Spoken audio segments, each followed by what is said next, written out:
We're going to have a very special guest with us who doesn't require much introduction, a very well known anchor name, the founder and chairman of Pakistan's very first youth parliament. And they have done a lot for the youth of Pakistan who had no other voice before them. And we're going to have him online very soon.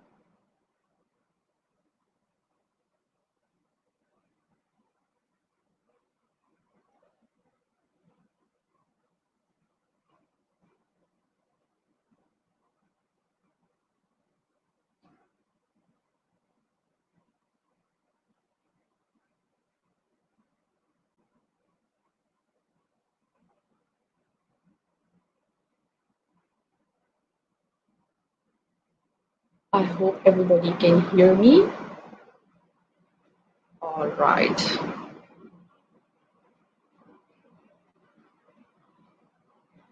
There we go. So just going to have our guest with us right now. And there he is, charismatic Mr. Rizwan Jafar. How are you? Assalamu alaikum. कैसे हैं आप? वालेकुम सलाम. I'm fine and thank you very much कि आपने मुझे याद किया आज. अच्छा, माशाल्लाह माशाल्लाह. अभी I was just looking at आप लोग का live. You have आज signed with the Sindh government in youth parliament. माशाल्लाह माशाल्लाह. Congratulations.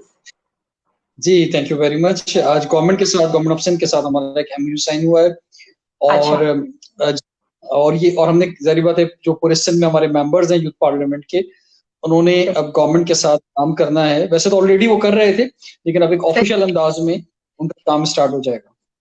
माशाल्लाह माशाल्लाह. Many congratulations once again.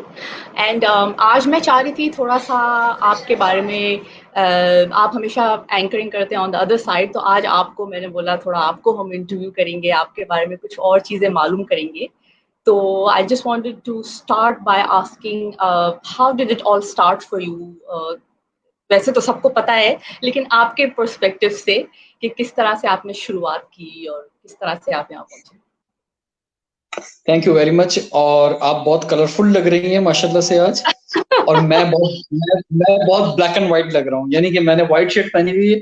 मुझे ख्याल हो रहा है कि मैं सब गाड़ी में जाऊं, कोई अच्छी सी टाई निकाल के लाऊं, वो पहनूं ताकि कुछ कलर्स आए. और यहाँ ऑफिस में भी मैं यूथ पार्लियामेंट ऑफिस में मौजूद हूँ, लेकिन यहाँ भी मुझे कोई ऐसी चीज नजर नहीं आ रही कि जिससे कलरफुल हो सकूं. लेकिन खैर, I think no need of colors. No need for colors for you. You are already very prominent, माशाल्लाह. मेरे में भी एक्चुअली कलर क्या है, it's the lipstick I think. बाकी ये कलर तो थोड़ा लाइट ही है. आई थिंक इनके कलर्स हैं और तो कुछ नहीं है ऐसा. अच्छा, नहीं आपके पीछे बुक्स बहुत अच्छी बुक्स रखी हुई हैं, मुझे अच्छी लग रही हैं. That's book. मेरे पास भी मेरे घर में किताबों का एक बड़ा खजाना है और मैं इंशाल्लाह वहां से भी लाइव करूंगा बहुत जल्द. खैर, आपने सवाल किया. जी जी. सवाल है, मेरे शो का नाम है सवाल है पाकिस्तान का. सही सही. लेकिन ये सवाल पाकिस्तान का नहीं है, ये मेरा सवाल है. सही है.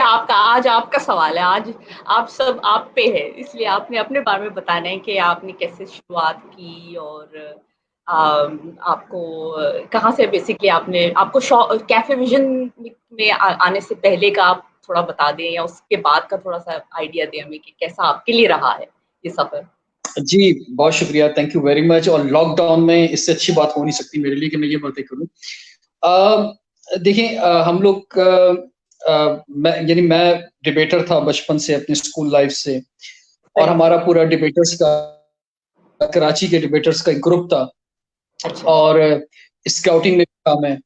तो मैंने अपनी स्कूल लाइफ से जहां डिबेट या स्पीच वगैरह करते थे हम रोस्ट्रम पे खड़े होके, वहीं जो है कंपेयरिंग भी स्टार्ट की. और एक शौक हुआ कि कंपेयरिंग की तरफ आना है. एंकर बनने का एक शौक जो है, बल्कि शौक कह लें या जुनून कह लें, वो हुआ. अच्छा. और मैंने क्लास 8 में था तो मैंने अपने स्कूल के एक फंक्शन में कंपेयरिंग की, बहुत मेहनत के साथ, बड़े शेर याद किए और पता नहीं क्या कुछ. बल्कि मुझे याद है मैंने गाना भी गाया और पता नहीं क्या कुछ एंटरटेनमेंट भी किया था. तो मेरा मिजाज ऐसा नहीं है, लेकिन अच्छा. तो खैर, स्कूल मेरा बहुत जबरदस्त था, शाहीन कैम्ब्रिज स्कूल। और उसमें को करिकुलर एक्टिविटीज बहुत ज्यादा होती थी, उससे अच्छा। मुझे बहुत सपोर्ट की। जो मेरे स्कूल के टीचर्स थे उस दौर में, उन्होंने भी मुझे बहुत सपोर्ट किया और मैं उनका बहुत थैंकफुल हूँ आज भी। मैं उन्हें याद करता हूँ, उनके लिए दुआएं करता हूँ। और माशा मेरे स्काउटिंग के जो टीचर थे वो भी बड़े जबरदस्त थे, उन्होंने भी मुझे बहुत सपोर्ट किया। और मैंने क्लास 8 में स्काउटिंग स्टार्ट की। अच्छा जी। और जब मैं क्लास 10 में था तो मुझे हाईएस्ट जो अवार्ड था, प्रेसिडेंट गोल्ड मेडल, वो मिला मुझे प्रेसिडेंट ऑफ पाकिस्तान की तरफ से। वाओ, Then माशाल्लाह। I performed Hajj with my mother on government expenses as the President Gold Medalist Scout of Pakistan on that age. तो वो सारी अच्छा, अचीवमेंट जो है साथ साथ चल रही थी। तो यानी फिर आप शुरू से ही हाई गवर्नमेंट, अचीवर रहे हैं, माशाल्लाह। मैंने कहा जी जी बचपन जी, से ही अल्लाह ताला का आप। बड़ा करम रहा। मैं तो था किसी काबिल नहीं था, ना आज हूँ। तो उसके बाद गवर्नमेंट कॉलेज फॉरमैन जो है, उसमें मैंने एडमिशन लिया for first year second year. वहां पर भी जो है वो यही डिबेट स्पीच, वहां पे भी टीचर्स मुझे बहुत अच्छे मिले तालीम के साथ साथ। देन मैंने बीबीए एमबीए किया। और मैं समझता हूँ कि उस दौर में ये बात है, यानी 2000 2001 2002, बल्कि मैं अगर अपनी कॉलेज लाइफ से बात करूं तो 90s एंड की बात अगर मैं करूं तो सिर्फ सही। पीटीवी एक चैनल हुआ करता था। ये प्राइवेट चैनल्स जो आए ये 2000 में 2001 में आए, लेकिन उससे बिल्कुल। पहले पीटीवी एक चैनल था। तो आ, तो हमारे जो डिबेटर्स थे, जो आज माशाल्लाह बहुत से डिबेटर्स बड़े ऊंचे मकाम पर हैं, सही, एंकर्स सही, भी हैं, कुछ प्रोड्यूसर्स हैं, कुछ और जगहों पे चले गए हैं, सियासत में आ गए कुछ। तो सही। हम सब जो है वो टीवी के बाहर लाइन लगाते थे और हमारी ख्वाहिश होती थी कि हमारी एक झलक जो टीवी पे आ जाए। अच्छा, बड़ा अच्छा। क्रेज होता था। मैं आपको आपको बताऊं, आज तो कोई क्रेज नहीं है टीवी पे आने का, किसी को शौक भी नहीं है। हर एक सही, सोशल मीडिया पे आ रहा है। लेकिन उस सही। दौर में ना सोशल मीडिया था, ना इस तरह मैं आपसे बात कर सकता था, ना राइट, राइट। कुछ था। बस एक टीवी की स्क्रीन थी, उस पे एक चैनल आता था, उसी को लोग देखते थे। सही, सही, तो हम बिल्कुल। भी कम उम्र के बावजूद जो है हमें बड़ा शौक था।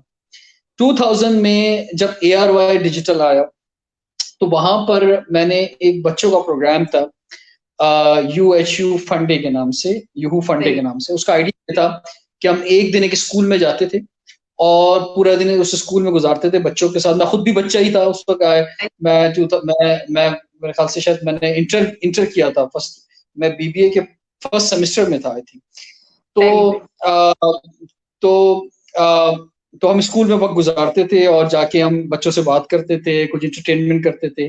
तो एज अ स्क्रीन पे एज एन एंकर मैं ARY पे पहली बार आया।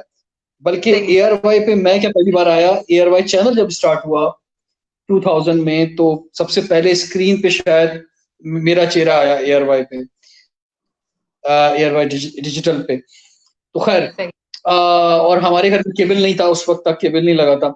तो ईद, मुझे याद है ईद का दिन था, ईद से वो चैनल स्टार्ट हुआ था। और हमने वो बड़ी मेहनत से जाके वो केबल वाले को पकड़ के कहीं से वो केबल लगवाया घर में कि भाई केबल लगना चाहिए अब। क्योंकि उस वक्त सिर्फ दो ही चैनल थे, ARY और इंडस विजन, सिर्फ दो चैनल प्राइवेट आए थे। सही, सही।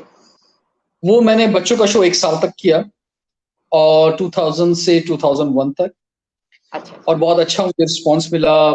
गो के केबल कम था, लोग कम ये टीवी चैनल्स देख रहे थे, लेकिन फिर भी खैर काफी रिस्पॉन्स मिला। और हमारे जो डिबेटर्स थे वो उस वक्त तक टीवी पे नहीं आए थे। हमारे सही, बहुत सारे डिबेटर्स हैं वो, मैं टीवी पे आ रहा था, तो एक ये बड़ी बात थी। सही, सही। अम, अ, हम तो उसके बाद 2003 में इंडस विजन पर मैंने शो कैफे विजन स्टार्ट किया। और उसमें ये था कि लड़के लड़कियां, क्योंकि हम डिबेटर्स थे तो मेरे पास बहुत ज्यादा बड़ी तादाद डिबेटर्स की थी। उसका कॉन्सेप्ट कुछ यूं था कि हम कैजुअल अंदाज में, जिस तरह आपने मोबाइल से देखे होंगे या डिबेट कॉन्टेस्ट देखे होंगे, उसमें सही। दो रोस्टम होते हैं, एक में कोई करारदाद पेश की जाती है, कोई भी रेजोल्यूशन, उसके फॉर में और उसके अगेंस्ट में बात होती है। ठीक है। ठीक। मिसाल के तौर पे हमने जो अपना पहला शो किया उसमें भी हमने एक करारदाद पेश की और वो थी love marriage versus arrange marriage. अच्छा, ओके। तो आधे, क्योंकि वो इंटरटेनमेंट शो था, तो उसमें सही। आधे लोगों ने बात की लव मैरिज होनी चाहिए और आधे लोगों ने बात की अरेंज मैरिज होनी चाहिए। सही वही। अच्छा, ये वो दौर था, मैं आपको बताना चाहूंगा ज़हरा कि उस दौर में ये बड़े नए टॉपिक्स थे। Right right. हम वो जनरेशन हैं, ये हम वो जनरेशन हैं, और शायद आप भी उसी जनरेशन से ताल्लुक रखती हैं किसी हद तक। हम वो सही जनरेशन हैं कि जिन्होंने एक बहुत बड़ा रेवोल्यूशन देखा है, टेक्नोलॉजी रेवोल्यूशन हमने देखा है। राइट। बिल्कुल हम बिल्कुल। वो लोग हैं कि हमने हमने लैंड लैंड हमारे सामने मोबाइल फ़ोन आया, ठीक है? हमने बिल्कुल अपने सामने सेल फ़ोन का इस्तेमाल करना सीखा है, ठीक है? बिल्कुल बिल्कुल हमने बिल्कुल। और सेल फ़ोन आज ये वाला स्मार्टफ़ोन नहीं था उस वक़्त हाँ। नॉर्मल जो फ़ोन था नंबर्स वाला वो हमने इस्तेमाल करना सीखा है, या जी हमने किया, वो एक तब्दीली थी ज़िंदगी के अंदर। जी जी जी। हम वो लोग हैं, हमारी नस्ल वो लोग हैं कि हमने एक पीटीवी से प्राइवेट चैनल की तरफ हम लोग आए हैं। हमने एक राइट। उधर आज़ादी और इज़हार-ए-राय और एक वो सब चीज़ें हमने देखी हैं। फिर बिल्कुल। हमने टेक्नोलॉजी देखी है, कंप्यूटर देखा हमने, कंप्यूटर हमारे सामने आया। तो सही हमारी जो ये जनरेशन है, ये बड़ी कीमती जनरेशन है। ये इसे सही एक्स जनरेशन कहते हैं बुनियादी तौर पे। तो सही ये बात। जो एक्स जनरेशन है, इसने दोनों दोनों टेस्ट लिए हैं। हमने अपने बचपन में जब सेल फ़ोन नहीं था, तो हमने वो लाइफ़ गुज़ारी है। हमें बिल्कुल पता है कि वो लाइफ़ कैसी थी। आज बिल्कुल के टाइम। बच्चे या हाँ। आज के जो यंगस्टर्स हैं, वो सही। ये एक्सपीरियंस उनके पास ये एक्सपीरियंस नहीं है। उन्हें नहीं जी। मालूम कि कि बगैर सेल फ़ोन की ज़िंदगी क्या थी, बगैर बिल्कुल कंप्यूटर की ज़िंदगी क्या थी, बगैर बिल्कुल टीवी चैनल्स की ज़िंदगी क्या थी। ये सब चीज़ें हमने देखी। तो जब मैंने बिल्कुल। वो शो शुरू किया कैफ़े विज़न, तो वो सारी जनरेशन, वही एक्स जनरेशन मेरे पास थी। तो सही उसके है। बड़े नए-नए तजुर्बात थे, नए-नए मुशाहिदात थे, और वो मेरा शो इसलिए कामयाब हुआ क्योंकि उनमें उन्हीं टॉपिक्स पे, उन नए रुझानात पे बात होती थी।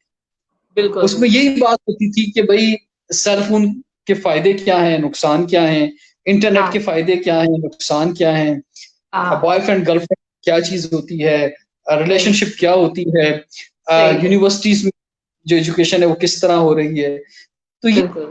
ये सारी बातें जो है हम कैफ़े विज़न में करते थे। मैंने 5 साल की, और सही। वो चैनल जो था वो बंद हो गया, इंडस विज़न, और इसी वज़ह से शायद वो मैं शो भी मेरा बंद हो गया। और फिर हाँ। मुझे महसूस हुआ कि मेरा मिज़ाज जो है शायद एंटरटेनमेंट का नहीं है। मेरा अच्छा। मिज़ाज जो है पॉलिटिकल ज़्यादा है, या मैं सोशल वर्क ज़्यादा करना चाहता हूँ, या सोशल इश्यूज़ में ज़्यादा उठाने चाहता हूँ।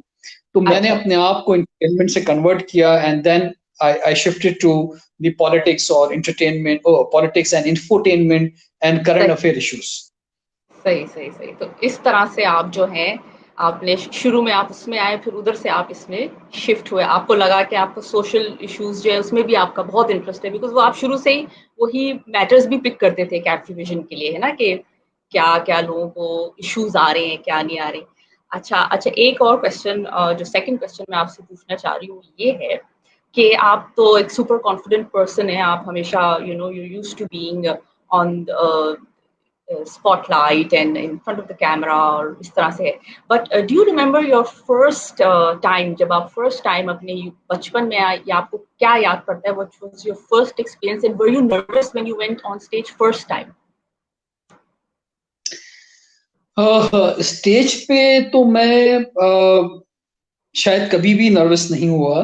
अपने जब मैं आपको बताऊँ, हम लोग नाज़िमाबाद में, कराची का इलाका नाज़िमाबाद है, हमारा बचपन वहाँ गुज़रा, और सही मुझे इस बात पे बहुत फ़ख्र है।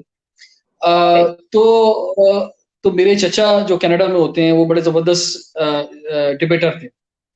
सही। वो तो मैं उनके साथ मुख्तलिफ, छोटा था तो उनके साथ मुख्तलिफ तकरीरी मुकाबलों में चला जाता था, तो उनको तकरीर करते हुए देखता था। तो अच्छा। हमारे मोहल्ले में ये होता था, हमारे पूरे इलाके में नाज़िमाबाद में, जहाँ पे वहाँ क्रिकेट बहुत होती थी, नाइट मैचेस बहुत होते थे। वहीं 14 अगस्त के मौके पर अ, हर गली में टेंट लगते थे, या छतों के ऊपर जो है वो तकरीरी मुकाबले या मिली नगमों के मुकाबले होते थे। अच्छा ठीक है। इसी तरह से, जी हाँ, इसी तरह से 12 रबी अव्वल के मौके पे सीरतुन नबी के या नात के जो है वो मुकाबले होते थे, और ठीक है। मुख्तलिफ एज ग्रुप के जो नौजवान थे या बच्चे थे उसमें पार्टिसिपेट करते थे। अच्छा ये अच्छा। बड़ी ज़बरदस्त रिवायत थी, और इसको मैं बड़ा मिस करता हूँ, आज नहीं होता है सब कुछ। लेकिन सही हमने ये सही। अपने पूरा बचपन देखा। तो मुझे याद है कि जब मैं क्लास 2 का स्टूडेंट था, जो कि बहुत छोटा होता है बच्चा, आज क्लास 2 का आज के बच्चों को हाँ। मैं देखता हूँ, तो मैंने अपने अपने मतलब मैंने उस वक़्त जो है वो अपने जो एज ग्रुप था, उसके हिसाब से मुझे एक तकरीर दी गई जो मैंने याद की, ठीक है। और वो तकरीर याद करके वो रट्टा लगा के जिस तरह से करते थे बचपन में, वो मैंने रोस्टर पे जाके की, और इत्तेफाक से मुझे वो पहला प्राइज भी मिल गया। तो अच्छा अच्छा। वहां से मैंने अपना तकरीरी मुकाबलों में पार्टिसिपेट करना शुरू किया। ओके। वो सीरत नबी पे तकरीर थी, और वो तकरीर ऐसी थी कि वो हर साल मैं उसको डेवलप करता रहा अपनी स्कूल लाइफ में, और वो तकरीर मुझे आज भी याद है। बड़ी दिलचस्प बात ये है, और मैं अच्छा। आज भी उन्हीं उसी तकरीर के कुछ अल्फाज जब मैं कभी कोई मजहबी प्रोग्राम करता हूँ या कोई मैं रिलीजियस टीवी शो करता हूँ, तो कहीं ना हाँ। कहीं मैं उसके इस्तेमाल करता हूँ। वो इतनी खूबसूरत तकरीर थी। अच्छा अच्छा। तो मैं नर्वस कब हुआ ये मैं आपको बताता हूँ, ये आपने अच्छा सवाल किया।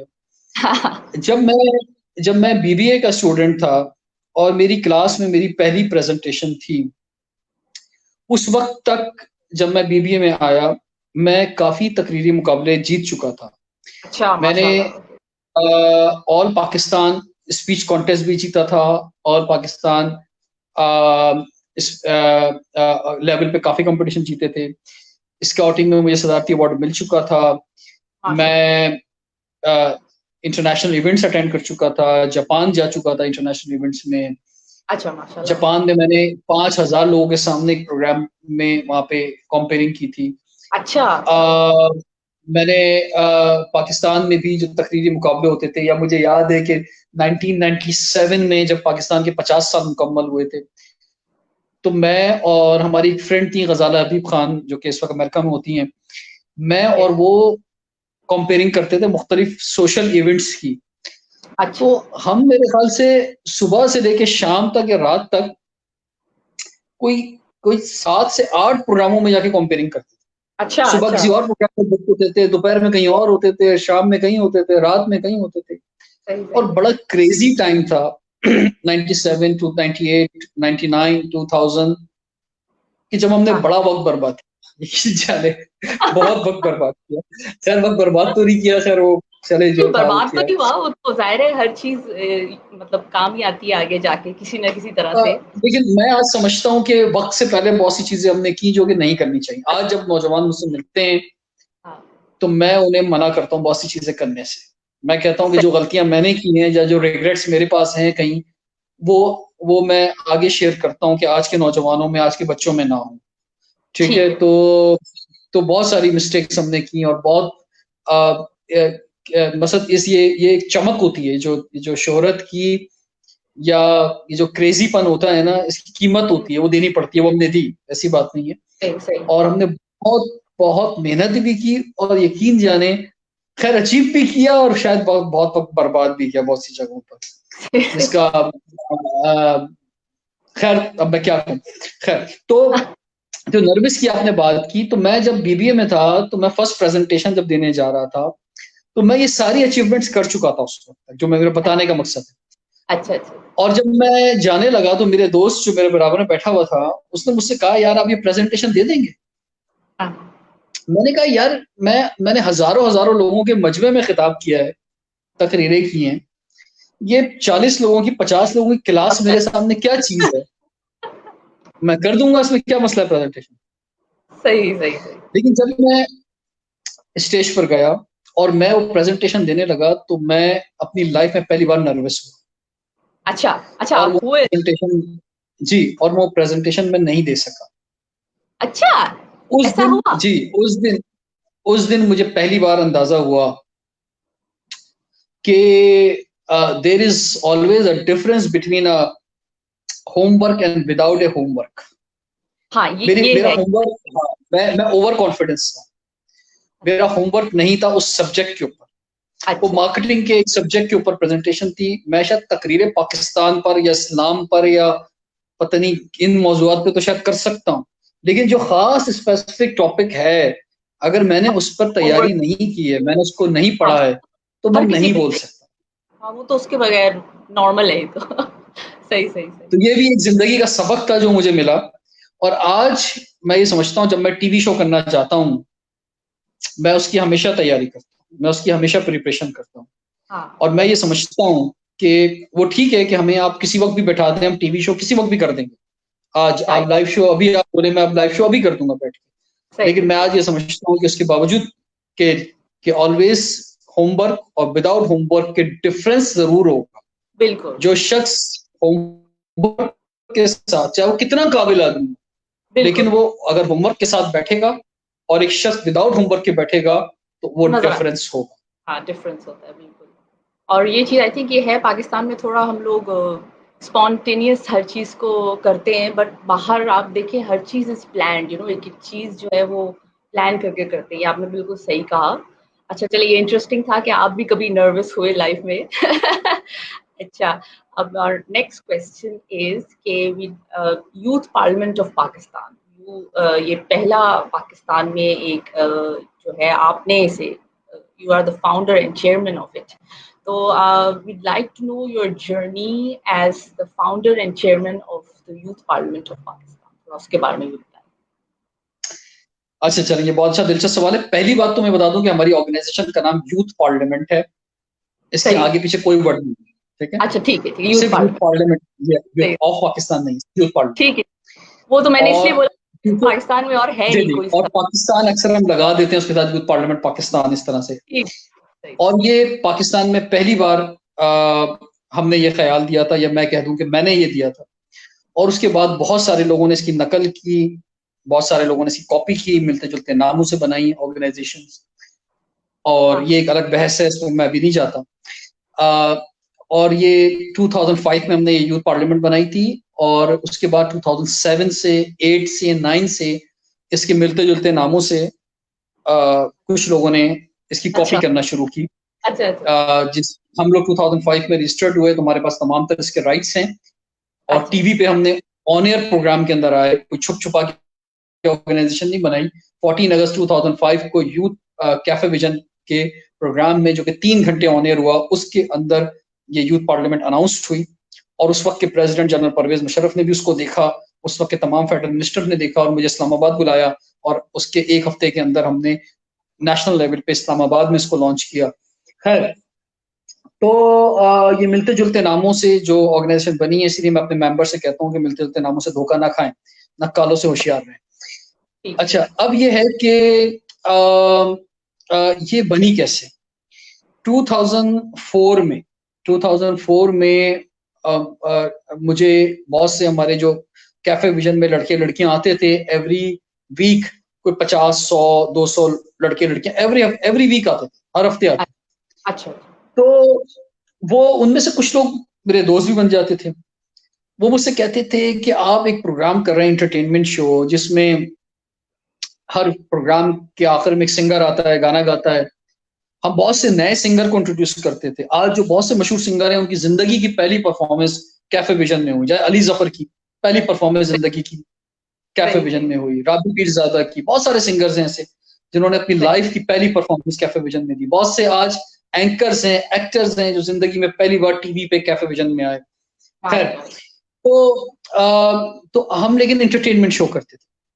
तो बहुत से मेरे दोस्त जो बनते थे वो कहते थे कि कुछ हमें ऐसा करना चाहिए कि हम मुल्क के लिए कुछ कर सकें। लेकिन मेरी सोच टीवी शो से आगे जाती नहीं थी। तो मैंने, क्योंकि मैं डिबेटर रहा हूं और मैंने एज अ डिबेटर काफी ऑर्गेनाइजेशन हमने बनाई थी। एक जमाने में हमने कराची यूथ ऑर्गेनाइजेशन बनाई थी। मैं एक जमाने में पाकिस्तान यंग राइटर्स फोरम का प्रेसिडेंट था। हमने डिबेट की ऑर्गेनाइजेशन बहुत सारी बनाई थी। तो वो मेरा ऑर्गेनाइजेशन बनाने का एक्सपीरियंस था, काफी दोस्त थे।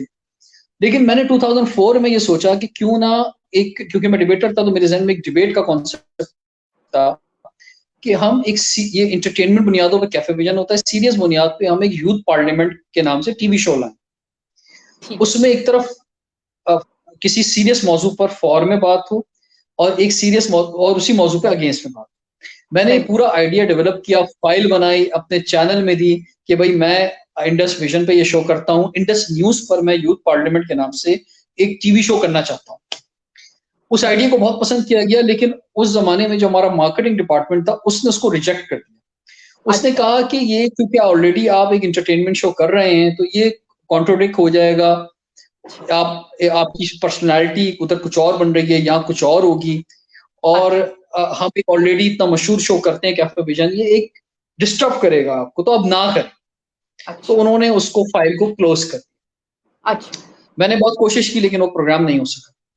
अच्छा। 2005 में जब मैं अपनी 100 एपिसोड करने जा रहा था कैफे विजन की, तो उस वक्त मैंने प्लान बनाया कि ये मैं टीवी शो तो नहीं कर सका यूथ पार्लियामेंट के नाम से, लेकिन मैं इस नाम से एक ऑर्गेनाइजेशन क्रिएट करता हूँ। अच्छा। और अच्छा। 2 साल में जितने भी नौजवान जो मेरे राब्ते में थे, जिनके नंबर्स मेरे मोबाइल में सेव थे, मैंने एक एक एक शर्त रखी अपनी 100 एपिसोड में पार्टिसिपेशन की, और उसको मैंने अनाउंस किया एक प्रोमो बना के टीवी पे कि यूथ पार्लियामेंट की 100 एपिसोड का रिकॉर्डिंग होने वाली है, लेकिन इसमें सिर्फ वही नौजवान आ सकते हैं जिन्होंने इन 2 सालों में कभी किसी प्रोग्राम में ऑलरेडी पार्टिसिपेट किया, जो नए ना हो। ठीक है। बहुत सारे ठीक है। लोगों बहुत सारे लोगों के नंबर्स मेरे पे ऑलरेडी मौजूद थे, मैंने उनको बुलाया, और बहुत सारे लोगों ने उस प्रमोशन के बाद मुझसे राब्ता किया जिनके नंबर मेरे पास नहीं थे। तो ओके। तकरीबन 500 नौजवानों को मैंने जमा किया एफटीसी ऑडिटोरियम कराची में, ओके। और 14 अगस्त 2005 को हमने यूथ पार्लियामेंट लॉन्च की। तो ओके। इस तरह से ये लॉन्च हुई, और शुरू के 3 साल 2005, 2006, 2007, 2008 में हमने जो हमारा कैफे विजन था उसी में हमने यूथ पार्लियामेंट के सेशंस करवाए। जब लोग कैफे विजन में आते थे और वो टीवी शो में पार्टिसिपेट करते थे, उन्हीं नौजवानों के साथ हम यूथ पार्लियामेंट के सेशंस भी करते थे, और बहुत से सेशंस हमने ऑन एयर भी किए। फिर मैंने एक बिजनेस प्लस पे वही जो मैं करना चाहता था, मैंने यूथ पार्लियामेंट के नाम से टीवी शो भी शुरू किया, और 90 एपिसोड्स मैंने बिजनेस प्लस पे यूथ पार्लियामेंट के नाम से किए। सही। उसके बाद से हमने 2009 में सिंध गवर्नमेंट के साथ कोलैबोरेशन किया, sports and youth affair department के साथ। उससे पहले हमारा फेडरल गवर्नमेंट में जो यूथ मिनिस्ट्री थी उसके साथ कोलैबोरेशन था, लेकिन 18वीं अच्छा। तरमीम जो 2008 में आई उसके बाद वो मिनिस्ट्री खत्म हो गई। 2005 से 2008 हम जिस मिनिस्ट्री के साथ काम करते थे वो खत्म हो गई। तो देन अच्छा। हमने प्रोविंशियल लेवल पे काम करना शुरू किया, और अभी तक कर रहे हैं। और मैं अब आगे चाहता हूँ कि हमारे जो मेंबर्स हैं और हमारे जो सक्सेसर हैं, जो हमारे बहुत शानदार मेंबर हैं पूरे पाकिस्तान में, जो बहुत शानदार काम कर रहे हैं यूथ पार्लियामेंट के प्लेटफॉर्म पे, मेरी ख्वाहिश है कि मैं उनको ये यूथ पार्लियामेंट जो है उनको दूं, और उनके पास है ऑलरेडी। कोई सिटी कोऑर्डिनेटर के तौर पे काम कर रहा है, कोई प्रोविंशियल प्रेसिडेंट के तौर पे काम कर रहा है, कोई फेडरल प्रेसिडेंट या फेडरल कैबिनेट के तौर पे काम कर रहा है, और वो लोग अपने अपने इलाकों में, अपने अपने सूबों में खुद मुख्तार हैं, और वो इनिशिएटिव्स ले रहे हैं। हमारे सिटी कोऑर्डिनेटर्स या हमारे मुख्तलिफ जो लीडिंग पोजीशन के अंदर लोग मौजूद हैं, और वो अपने तौर पे काम कर रहे हैं। और मैं चाहता हूँ ये हमने हमारा मकसद क़यादत बनाना है, लीडरशिप बनाना है, और वो लोग आगे बढ़ के काम करें, और मुझसे जो मेरी जो क़यादत है मुझसे वो उनमें ट्रांसफर हो, और वो लोग भरपूर अंदाज में डिलीवर करें। सही, सही, सही, सही। इंशाल्लाह चलें, होप आप जो कुछ प्लान कर रहे हैं वो हो। अच्छा, अब एक सवाल है, वो है इससे मिलता-जुलता, अबाउट योर एंकरिंग, कि आपका जर्नी एज़ एन एंकर कैसा रहा? Journey as an anchor cafe vision का मेरा बहुत अच्छा रहा, और उस दौर में मैंने एक अच्छा एक एज अ एक एक एक सेलिब्रिटी मैंने एंजॉय किया उस राइट। टाइम को, 2005 से आपको 2003 से 2008 तक। अच्छा, अच्छा। उसके बाद मेरे 3-4 साल डिक्लाइन के रहे। 2009 में मैं बेरोजगार रहा। अच्छा, ऐसा हुआ है। 2000 2009 एक ऐसा साल था कि जब ब्रेक मेरी कह लो ख्वाहिश थी इसे, कि मैं जी, जी, मेरी ख्वाहिश थी। आप कुछ कहें, क्या कह रही हैं आप? नहीं, मैं कह रही थी वैसे ब्रेक कह लें उसे, वो जो ब्रेक था आपका, वो जो आप कह रहे हैं बेरोज़गार जिसे कह रहे हैं जिस टाइम को, मैंने बोला उसको ब्रेक का नाम दे सकते हैं आप। ब्रेक लेना। हाँ, बिल्कुल ब्रेक कह लें आप। तो मैंने 2009 में जो है वो जब मैं 2008 में इंडस जब खत्म हो गया चैनल, तो मैंने समा टीवी ज्वाइन किया। समा में मैंने 6 महीने या 8 महीने काम किया, लेकिन 1 जनवरी 2009 को समा में एक तब्दीली आई और सारे एंकर्स वहां से फारिग हो गए। हाँ। मैं 1 जनवरी 2009 को जब वहां से निकला, तो मैं सीधा हम टीवी गया, अच्छा। सुल्ताना सिद्दीकी साहिबा से मुलाकात की। उन्होंने मुझे उसी वक्त ऑफर दी कि भाई आप मेरे साथ काम शुरू करें। और लेकिन मेरे, क्योंकि मैंने 5 साल या 6 साल बहुत अच्छा वक्त गुजारा था, तो मेरे दिमाग बड़े खराब थे। तो मैंने उनसे वो जो मुझे पैसे ऑफर देनी थी वो कम थे, तो मैंने उनसे माजरत कर ली कि भाई मैं नहीं करूंगा। सही सही। अ, तो वो 1 साल, लेकिन उसके बाद फिर मुझे किसी ने ऑफर नहीं दी। उस 1 साल मैं बहुत मेरे बुरे हालात रहे। यानी बुरे हालात का मतलब ये कि मैं बहुत चैनल्स पे गया, लेकिन कहीं पर कोई चैनल यूथ शो करने को तैयार नहीं। अच्छा। ये पाकिस्तान की बड़ी बदकिस्मती है कि पाकिस्तान में कोई चिल्ड्रन शो आज भी नहीं है। हाँ, बच्चे ये मन के सच्चे बच्चे मन के सच्चे आखिरी शो था जो जियो टीवी पे आता था, उन्होंने भी बंद कर दिया। हाँ। पाकिस्तान में इस वक्त कोई यूथ शो नहीं है। मैं 1 साल तक कोशिश करता रहा, लेकिन मुझे कोई यूथ शो किसी चैनल ने, हालांकि मैं इतना हिट मैंने यूथ शो माजी का किया था, लेकिन कोई तैयार नहीं था। क्योंकि उनके मार्केटिंग वाले उन्हें करने नहीं देते थे, कि वो समझते थे हालांकि सारी प्रोडक्ट यूथ की हैं, लेकिन वो कहते थे यूथ के लिए शो नहीं होगा। मैं हालांकि इसकी जिस चैनल पे मैं जाता था वहां मुझे कहा जाता था आप पॉलिटिक्स में आ जाएं, करंट अफेयर में आ जाएं, आप वो शोज करें। फिर मैंने मजबूर होके फिर उसी तरह से सोशल इश्यूज पे शोज शुरू किए। और 2010 जनवरी में मैंने आज न्यूज ज्वाइन किया, और 2010 जनवरी से लेके आज तक यानी तकरीबन 10-11 साल से मैं आज न्यूज में हूँ। तो इस 11 सालों में फिर मैंने मुझे बीच में बहुत सारे चैनल से ऑफर आई, लेकिन मैंने चैनल चेंज नहीं किया, एक ही चैनल में काम करता रहा। गो के एज एन एंकर मैं आज मुतमईन नहीं हूँ अपने आप से, क्योंकि मैं मेन स्ट्रीम एंकर नहीं हूँ। मैं कोई शाहजेब खानजादा की तरह या जो है वो हामिद मीर की तरह, या कोई जो अगर मैं करंट अफेयर शो कर रहा हूँ तो मैं उनकी तरह उस लेवल पे नहीं हूँ। मेरा लेवल उनके बाद आता है, बहुत उसके काफी बाद आता है शायद। तो मेरा इस वक्त जो है वो मैं अपने एंकर, मुझे जिस मेयार पे होना चाहिए था मैं उस पे नहीं हूँ, तो मैं इससे मुतमईन नहीं हूँ। लेकिन मैं अल्लाह ताला से पुरुमीद हूँ कि पिक्चर क्योंकि अभी बाकी है, और अगर अल्लाह ताला ने जिंदगी दी और अगर मैंने मेहनत की तो शायद मैं आगे किसी ऊंचे मकाम पे पहुंच सकता हूँ। लेकिन करंटली अभी जो सूरत हाल है वो ऐसी ही है। और उसकी वजह क्या है, क्यों मैं समझता हूँ कि मैं एज एन एंकर मुझे जिस जगह पे होना चाहिए मैं नहीं हूँ, उसकी वजह अब बहुत सारी हो सकती हैं। एक वजह तो ये है कि मैं कराची में रहता हूँ, तो यहाँ पे जो पॉलिटिकल और करंट अफेयर की जो सूरत हाल है वो नहीं है जो इस्लामाबाद में होती है। और इस्लामाबाद में इस्लामाबाद पूरे पाकिस्तान की बात करता है, जबकि कराची में रहने वाले लोग, कराची का एमएनए भी पूरे पाकिस्तान की बात नहीं कर सकता, वो अपनी वही कराची की गली मोहल्ले की बात करता है। क्योंकि हमारे तो प्रॉब्लम शायद हम, हाँ ये बड़ा इश्यू है कराची के लोगों के साथ। दूसरा, उसके लिए मुझे शायद हो सकता है इस्लामाबाद शिफ्ट होना पड़े। दूसरा दूसरी वजह ये है कि दूसरी वजह ये है कि मैंने अपना जो बहुत सारा टाइम था, बहुत मेरा कीमती टाइम था पिछले 10 सालों का, जो शायद मुझे अपने प्रोफेशन पे एज एन एंकर मेहनत करनी चाहिए थी, वो मैंने सारी मेहनत यूथ पार्लियामेंट में की।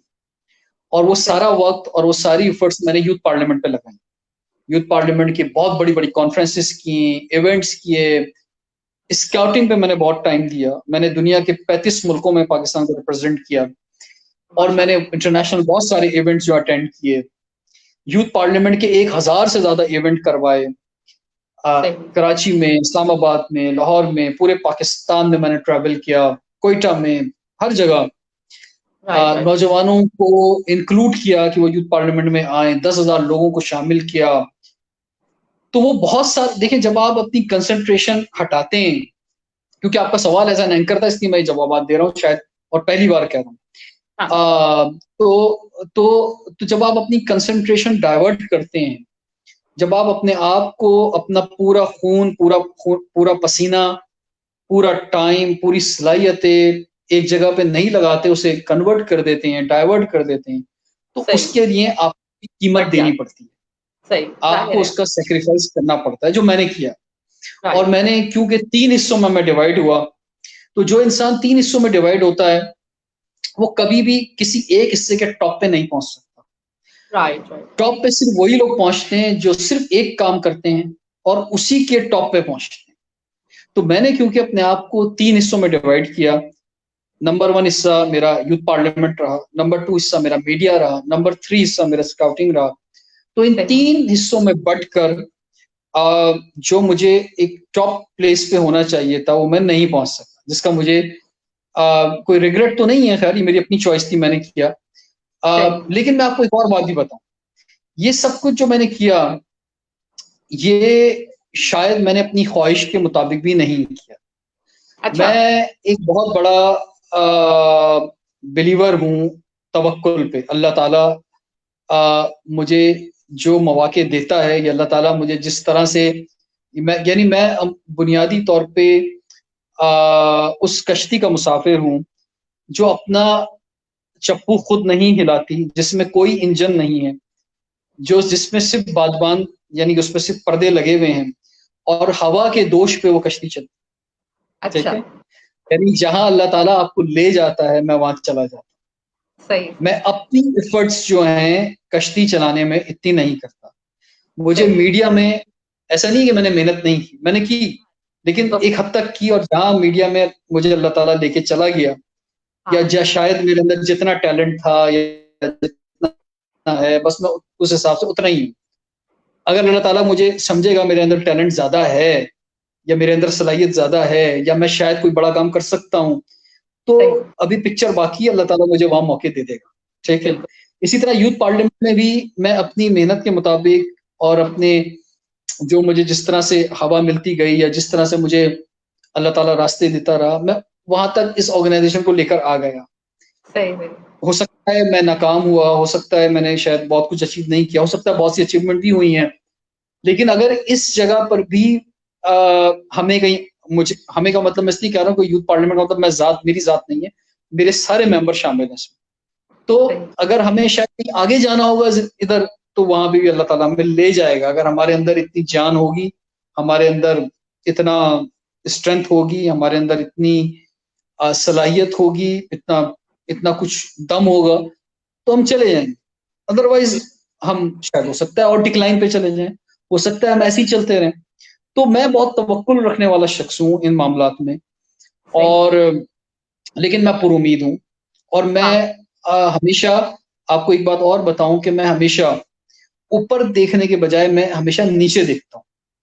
हो सही। सकता है लोग मेरा मवाज़ना करना चाहें मेरे ऊपर के लोगों से, जो मुझसे शायद कामयाब हो गए। लेकिन मैं जी। उन हज़ारों लोगों को जानता हूँ कि जो शायद बेचारे आज जो हैं अ, वो जहाँ से चले थे वहाँ से कहीं आगे नहीं बढ़ सके। सही, हमें सही। हमेशा अपने नीचे देखना चाहिए, बिल्कुल, क्योंकि हम बिल्कुल। जब भी नीचे देखेंगे तो हम अल्लाह ताला का शुक्र अदा करेंगे कि हम जिस हाल के अंदर भी हैं, हम हज़ारों, लाखों, करोड़ों लोगों से बहुत बेहतर हैं। बिल्कुल, बिल्कुल। एंड आई फ़ील कि आई आई आल्सो फ़ील कि जो हर सक्सेसफुल पर्सन होता है वो क्योंकि उसने एम किया होता है फॉर द टॉप, तो वो फ़ील करता है कि आई डिडन्ट डू जो मैं चाह रहा था, बट दूसरों की नज़र में तो वो सक्सेसफुल तरीन इंसान है। आई थिंक ऐसा सक्सेसफुल लोगों का थोड़ी होती है उस तरफ। अच्छा, आप जो है ये अपना इतने सारे काम जो करते हैं, ज़ाहिर है उसका जैसे आपने कहा उसका एक फ़ोकस का भी एक होता है कि आप एक चीज़ पे नहीं ज़ाहिर है नहीं दे पा रहे, लेकिन उसमें फ़ायदे भी बहुत है। You are you know doing one thing, माशाल्लाह माशाल्लाह you have like 3 things that you have together, और उससे कब कहाँ फ़ायदा हो आपको वो बाद में पता चलता है। तो लेकिन उसके लिए आप मोटिवेटेड कैसे रहते हैं? Because you are doing so many things, you are not just one, you are not doing one thing. तो उसके लिए तो बहुत मोटिवेशन या एनर्जी जो है वो आप कहाँ से आप लेके आते हैं? To be, to manage all of these things at the same time, it's not easy. ये बड़ा मुश्किल काम होता है, लेकिन इससे पहले मैं एक बात बस कह दूँ कि अक्सर लोग जो हैं वो जो मैंने बात की कि हमेशा नीचे देखना चाहिए। जब आप नीचे देखेंगे तो अल्लाह का शुक्र अदा करेंगे, अल्लाह ताला के मैं लाखों करोड़ों लोगों से बहुत बेहतर हूँ, और हमेशा नीचे देखना चाहिए ताकि आप उस रब का हमेशा शुक्र अदा करते रहें। ऊपर देखेंगे तो फ्रस्ट्रेशन में आ जाएँगे। बिल्कुल। दूसरी बात ये कि आप जिस मकाम पर हैं, जैसा आपने कहा मुझसे, अगर आप नोट करें, तो जिस जगह पर भी हैं आप, हो सकता है आप समझ रहे हो कि आप किसी से कमतर हैं, लेकिन अगर आप नोट करें तो जिस जगह पर आप हैं वो जगह भी बहुत सारे लोगों का ख्वाब होगा हाँ कि हम इस बिल्कुल। जगह पे पहुंचे। हाँ बिल्कुल बिल्कुल। अगर आज मैं सोचूं कि मैं कहीं कहीं कुछ कम हूं, लेकिन उसके बावजूद मैं सोचता हूँ कि बहुत सारे लोग जब मुझे मिलते हैं और बहुत सारे लोग कहते हैं हम रिजवान जाफर बनना चाहते हैं, तो मैं बिल्कुल सोचता हूँ कि यार ये तो इन लोगों का ख्वाब है कि ये लोग इस जगह आना चाहते हैं, हालांकि तो इसलिए आप कोई भी शख्स किसी जगह पर है तो बहुत सारे लोग उसको देख के सोच रहे होंगे कि हम उस जगह जाना चाहते हैं। तो एक तो ये बात कंप्लीट हो गई। जहां तक सही। आपने कहा कि मोटिवेशन क्या होती है, अभी तो लॉकडाउन है और इस लॉकडाउन में मेरी जिंदगी का बड़ा अजीब तजुर्बा हो रहा है, लेकिन मैं देखिए इस लॉकडाउन में भी अपने ऑफिस में बैठा हूँ, ठीक है। हाँ अ, लेकिन मैं शुरू के 10 दिन बहुत ज़्यादा सोया, बहुत ज़्यादा मैंने नींद पूरी की अपनी। मैं मोबाइल साइलेंट करके कोई 1-1 बजे तक सोया, 2-2 बजे तक दोपहर के सोया। और 10 दिन बाद मुझे ऐसा लगा इस लॉकडाउन में कि मैंने अपनी ज़िंदगी में कभी इतना आराम नहीं किया जितना इन 10 दिनों में किया। सही सही। एवरी तो यानी वर्कaholic को ये फीलिंग आ इतना रही है। आराम किया मैंने, क्योंकि मैंने अपनी लाइफ में कभी आराम नहीं किया, ठीक है। सही सही। और मैंने अपनी लाइफ में, मुझे इस बात पे फख्र है कि मैंने बहुत मेहनत की और और और मैं समझता हूँ कि बहुत सारी चीज़ें ज़िंदगी में आप मेहनत से हासिल कर सकते हैं और बहुत से लोग बहुत ज़्यादा लकी होते हैं, वो कम मेहनत करके शायद बहुत कुछ पा लेते हैं। बहुत से लोगों को कुछ पाने के लिए बहुत मेहनत करनी पड़ती है। तो मेरी लाइफ के अंदर भी ऐसे ही रहा कि बहुत सारी चीज़ें शायद मैंने बहुत मेहनत से हासिल की और बहुत सारी चीज़ें शायद मैंने कम मेहनत से भी हासिल की हैं। तो उसके लिए आपको मोटिवेशन चाहिए होती है बहुत ज़्यादा, और मोटिवेशन जो है वो अ, देखिए मोटिवेशन और डीमोटिवेशन जो है ना अ, वो आपको चंद जुमलों से आ जाती है।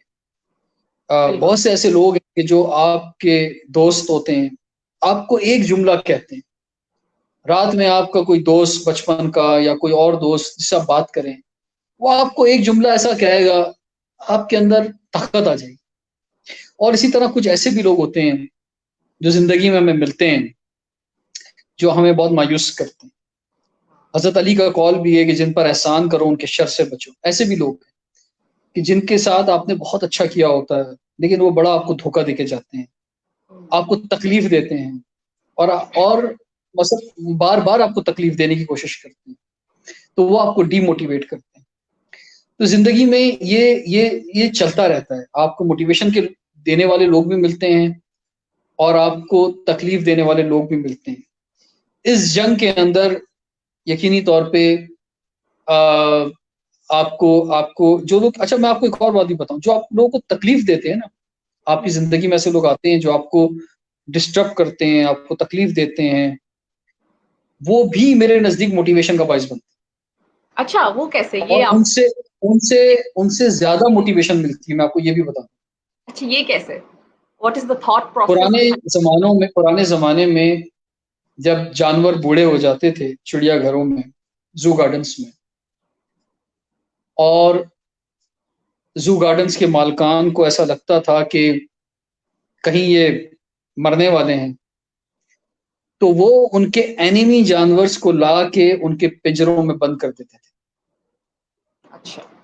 तो ओके। फिर वो जो जानवर थे, जो सुस्त हो गए थे, जो काहिल हो गए थे, उनके अंदर एक नई ज़िंदगी आ जाती है।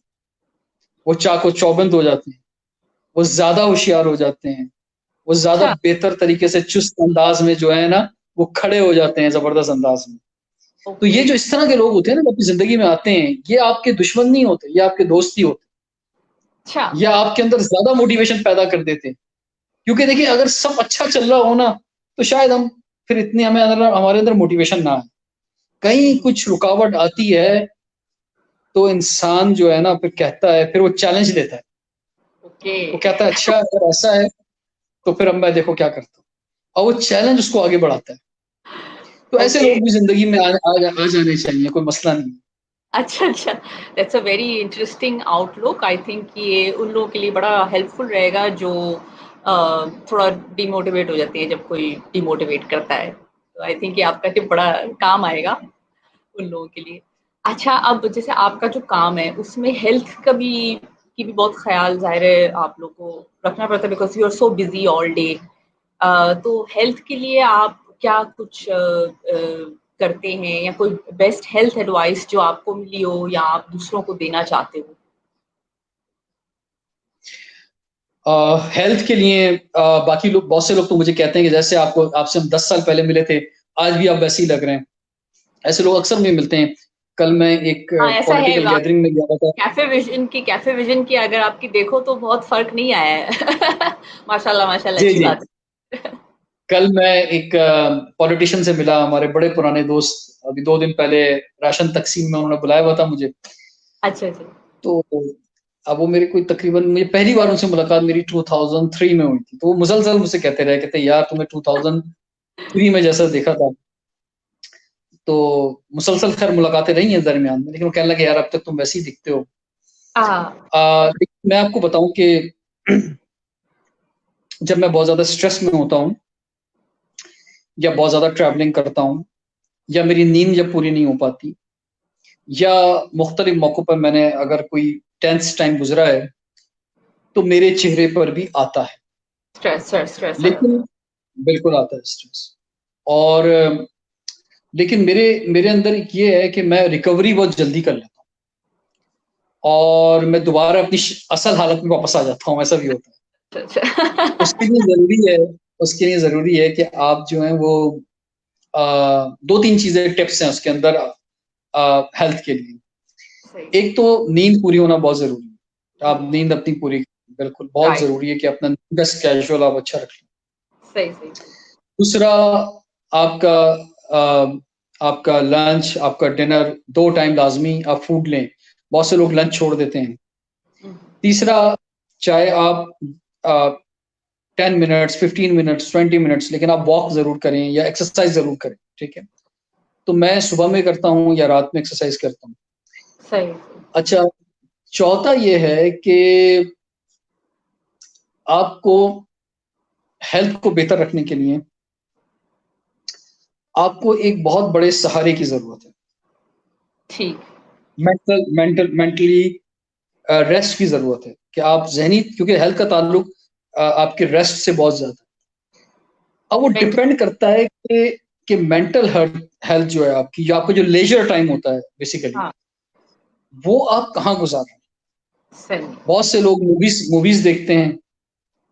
अच्छा, मेरा जो लेज़र टाइम है या जो मेरी जो मेंटल मुझे रेस्ट मिलता है, वो किन चीज़ों से मिलता है? मैं समझता हूँ पूरी दुनिया में सबसे ज़्यादा जो लोगों को रेस्ट मिलता है और शायद मुझे भी मिलता है उससे, लेकिन मुझे एक जगह से नहीं मिलता, मैं 2-3 जगहें वो बताता हूँ। ठीक है, लेकिन सबसे ज़्यादा जो पूरे वर्ल्ड में सबसे ज़्यादा जो रेस्ट के लिए या मेंटली फिटनेस के लिए या पावरफुल रखने के लिए चीज़ है, वो आपका मज़हब है। सही, सही, कोई भी शख्स अपने अल्लाह से जुड़कर जो उसको सुकून मिल सकता है, वो कहीं और से उसको नहीं मिल सकता। ये सही, एक बिल्कुल, बड़ी वाज़ेह ठीक है? चाहे वो उसको नमाज़ में मिले, तस्बीह में मिले, इबादत में मिले, कुरान पढ़ने में मिले, उसके तर्जुमे में मिले, उसकी तफ़सीर में सही, बिल्कुल।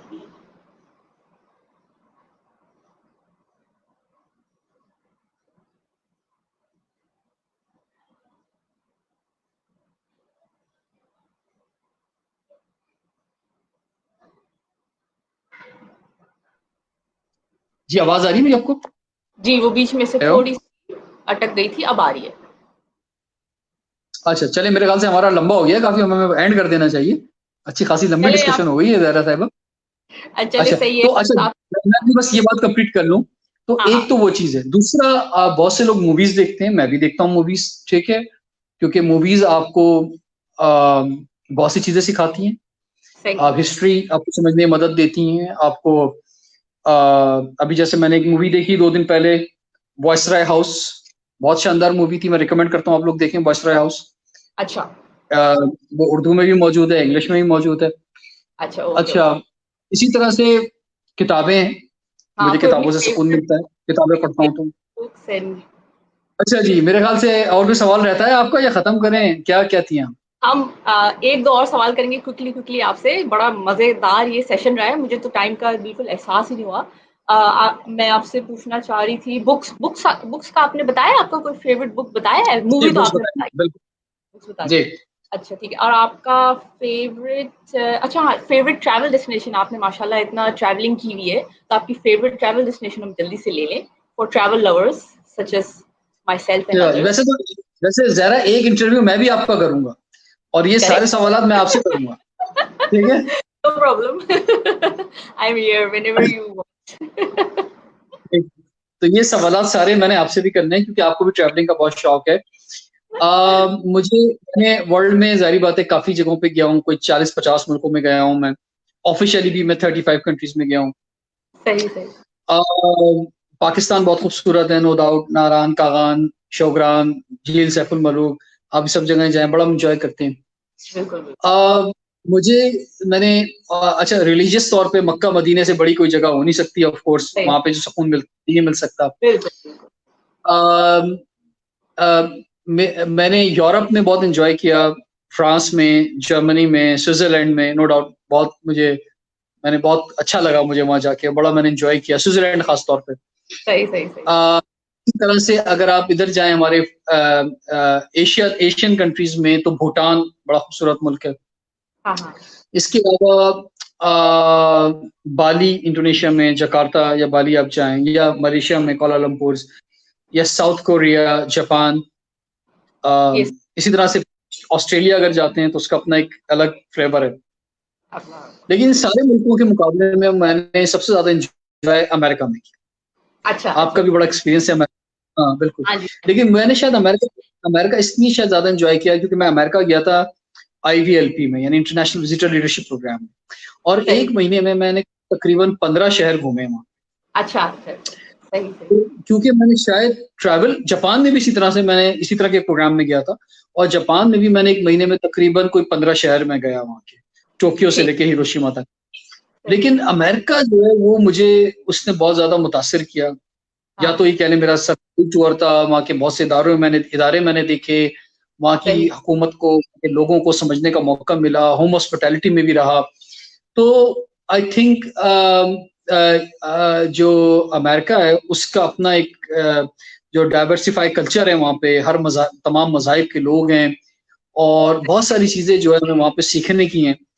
तो तो वो वहाँ पे मैंने सीखी। जहाँ तक नेचर की बात है तो स्विट्ज़रलैंड मैं समझता हूँ कि बहुत खूबसूरत कंट्री है और अच्छा। उससे ज़्यादा खूबसूरत कोई नहीं है दुनिया में। सही तो सही। वो बहुत शानदार है, नो डाउट। ख़ास तौर पे उसके विलेजेस में अगर जाएँ, उसके जो विलेजेस में मैं रहा हूँ, तो स्विट्ज़रलैंड के जो विलेजेस हैं, वो बहुत शानदार हैं। अच्छा चले। अच्छा एक लास्ट आपको जाने से पहले हम पकड़ के रखेंगे, बिकॉज़ मैं एक और सवाल आपसे, अभी करंटली जो जो कोरोना वायरस का जो सिचुएशन है, आप टॉप एंकर पर्सन हैं, आप बहुत लोगों से मिलते हैं। I think you have to leave also. तो do you think people are taking it seriously? Do you think ये यहाँ पाकिस्तान में लोग सीरियस ले रहे हैं, या उसका क्या आपको फील हो रहा है सिचुएशन का? असल में पाकिस्तानी ना बड़ी अजीब किस्म की कौम है ये। हम दुनिया से बड़े मुख्तलिफ हैं, ठीक है? और हम लोग जो है ना बड़े बहादुर हैं, ठीक है?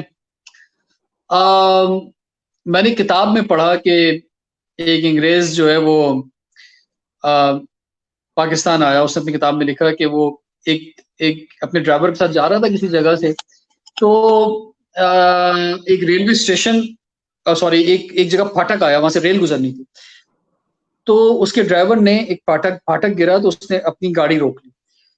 जब गाड़ी रुकी तो उसने देखा कि साइड में जो जगह खुली हुई होती है, ओपन होती है, वहां से एक शख्स जो है वो अपनी बाईसाइकिल जो होती है, साइकिल को उसने हाथ में लिया, वहां से निकला और चंद सेकंडों के डिफरेंस से उसने पटरी क्रॉस की और उसके बाद ट्रेन गुजरी। ओह माय तो वो गॉड! शख्स सोचने लगा वो शख्स सोचने लगा कि ये शख्स जिसने अपनी जान हथेली में रख के ये पटरी से साइकिल गुजारी है, तो इसका मतलब ये हुआ कि इसको कोई बहुत इमरजेंसी हो,